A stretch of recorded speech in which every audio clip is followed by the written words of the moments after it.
Pendant le ramadan, bien manger, c'est souvent un vrai casse-tête. On voit passer plein de plans alimentaires, mais la plupart, soyons honnêtes, c'est du copier-coller. Et si la vraie solution, c'était de regarder ailleurs, on va voir ensemble comment laisser tomber ces approches génériques pour une stratégie qui marche vraiment, adaptée à son propre corps. C'est la grande question, pas vrai? On se lance, plein de motivation, mais très vite la fatigue s'installe, les résultats ne suivent pas et on laisse tomber. Mais alors pourquoi? La raison est souvent la même, et elle est beaucoup plus simple qu'on pourrait le croire.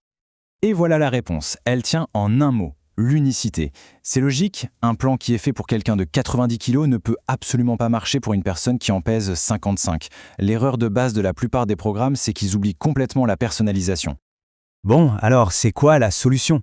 C'est de comprendre qu'une nutrition qui fonctionne, eh bien c'est du sur-mesure. Et je ne parle pas de petits ajustements, non, je parle d'une stratégie complète qui est construite autour de facteurs qui sont propres à chacun. En gros, il y a 5 piliers à prendre en compte. D'abord, la morphologie, qui va dicter comment le corps gère l'énergie. Ensuite, l'âge et le sexe, qui ont une grosse influence sur le métabolisme. Les habitudes culturelles aussi, parce que manger doit rester un plaisir. Le régime alimentaire, bien sûr, et évidemment, les éventuelles conditions de santé. Chacun de ces points change complètement la donne. Pour que ce soit bien clair, on va s'arrêter sur un des facteurs les plus évidents, la morphologie. Allons voir comment le type de corps peut transformer du tout au tout ce qu'on met dans notre assiette. Là, franchement, c'est le jour et la nuit. D'un côté, on a l'ectomorphe. Son métabolisme, c'est une vraie fournaise. Il brûle absolument tout et a un mal fou à prendre du poids. Et de l'autre, on a l'endomorphe, avec un métabolisme plus tranquille, qui doit faire très attention à sa consommation de glucides. On parle de deux mondes complètement différents.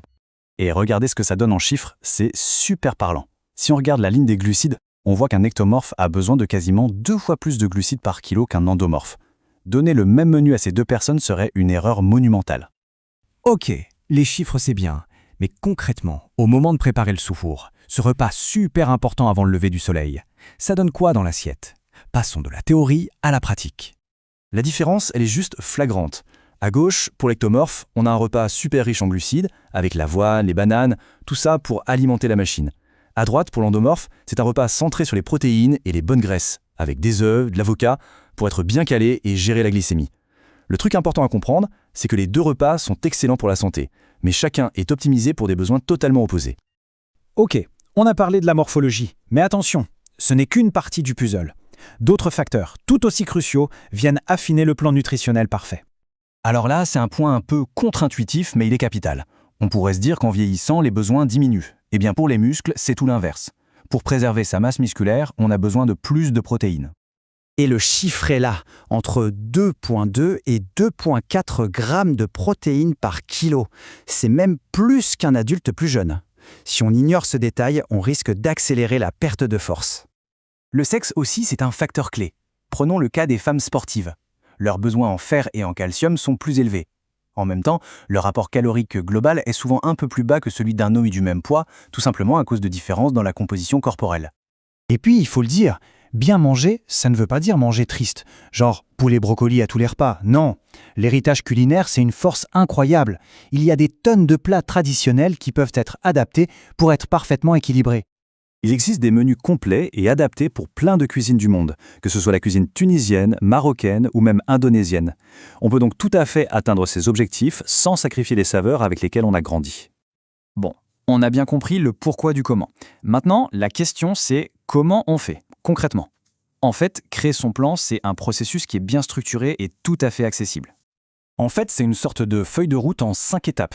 D'abord, on fait le point sur son profil unique. Ensuite, on calcule précisément ses besoins en calories et en macros. À partir de là, on peut choisir les bonnes recettes, puis on organise tout ça dans un plan pour la semaine.